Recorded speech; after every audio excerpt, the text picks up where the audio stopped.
संतोषी माँ भक्तों की सभी मनोकामनाएं पूर्ण करती है। जो भक्त सच्चे मन से संतोषी माँ का व्रत करते हैं, उनके जीवन में कभी आर्थिक संकट नहीं आता। ये व्रत बाकी व्रतों की तुलना में थोड़ा कठिन होता है, लेकिन इसका प्रभाव काफ़ी ज़्यादा होता है। लेकिन इस व्रत का पूर्ण फल तभी प्राप्त होता है जब शाम को संतोषी माँ की कथा सुनी जाए। तो आइए सुनते हैं संतोषी माता की व्रत कथा। कथा को पूरा मन लगाकर ध्यान से सुने और कमेंट बॉक्स में संतोषी माता की जय ज़रूर लिखें। प्राचीन समय में एक बुढ़िया हुआ करती थी, जिसके 7 बेटे थे।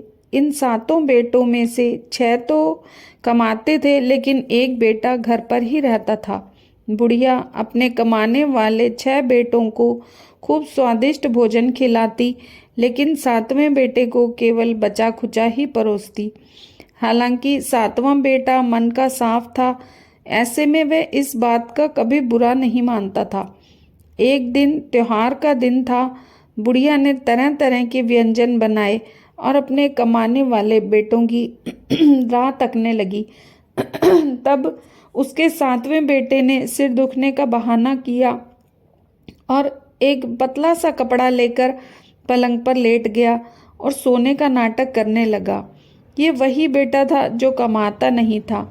उसने देखा कि जब उसके 6 भाई आए, तब उनकी माँ ने उसके सभी भाइयों को आसन पर बिठाया और उन्हें तरह तरह के बनाए हुए पकवान परोसे।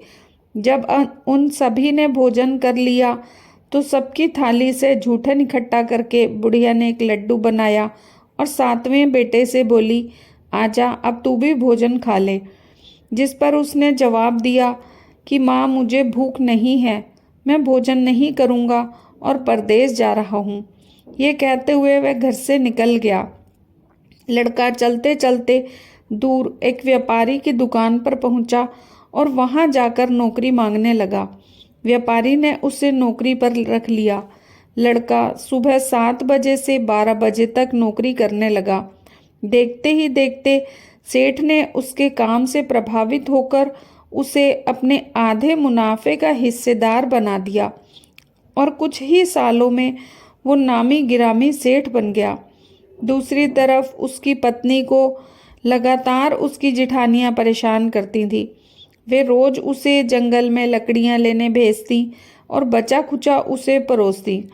एक दिन जब वह जंगल में लकड़ी लेने जा रही थी, तब रास्ते में उसने कुछ औरतों को व्रत करते हुए देखा। उसने व्रत के बारे में जानना चाहा, तो किसी ने कहा, ये संतोषी माँ का व्रत है और इससे हर प्रकार की मनोकामना पूर्ण हो जाती है। तब उस व्रत की विधि पूछ घर जाते समय उसने सारी लकड़ियां बेच गुड़ चना खरीद लिया। इस तरह से वह संतोषी माता का व्रत करने लगी। इस व्रत के प्रभाव से अगले शुक्रवार को उसके पति का पत्र आया और उसके अगले शुक्रवार पति का भेजा हुआ पैसा। तब उसकी पत्नी माँ संतोषी के मंदिर में जाकर रोते हुए कहती है, माँ, मुझे धन और पत्र नहीं चाहिए, मुझे अपना पति से मिलना है। इस सपने के बाद मिलने जाना। इस पर संतोषी माँ उसके पति के सपने में आकर उससे कहती हैं, तुम्हें अपने पत्नी से मिलने जाना चाहिए। इस सपने के बाद उसका पति सारा काम निपटा घर के लिए चल दिया। जब उस औरत का पति वापस लौटा, तो पत्नी ने उससे कहा कि मुझे संतोषी माँ के व्रत का उद्यापन करना है।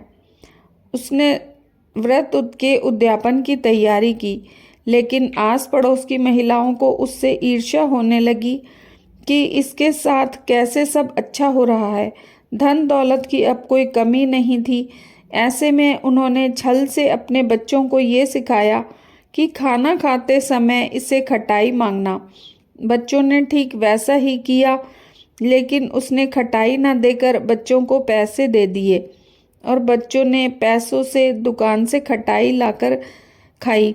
जैसे ही बच्चों ने खटाई खाई, वैसे ही बहू का जीवन फिर से दुख से भर गया। तब उसने दोबारा संतोषी माँ के मंदिर जाकर सवाल किया कि माँ, मेरे साथ ऐसा क्यों हुआ। पति को भी राजा के सेवक पकड़कर ले गए। तब संतोषी माँ ने बताया कि तुमने मेरी पूजा में खटाई का इस्तेमाल किया, इसलिए तुम्हारे जीवन में ये दुखों का पहाड़ टूटा है। तब उसे सारी बात समझ आई। उसने वापस से उद्यापन का संकल्प लिया और पूरे विधि विधान से बिना किसी गलती के माँ का उद्यापन किया, जिससे संतोषी माँ प्रसन्न हुई। ठीक 9वें महीने दंपति के घर एक सुंदर पुत्र पैदा हुआ और उनका जीवन सुखों से भर गया। तभी से कहते हैं कि जो कोई सच्ची निष्ठा और विधि विधान से संतोषी माँ का व्रत रखता है, उसके जीवन में कभी कोई दुख नहीं आता। साथ ही संतोषी माँ अपने भक्तों की सारी मनोकामनाएं पूर्ण कर देती है। बोलो संतोषी माता की जय।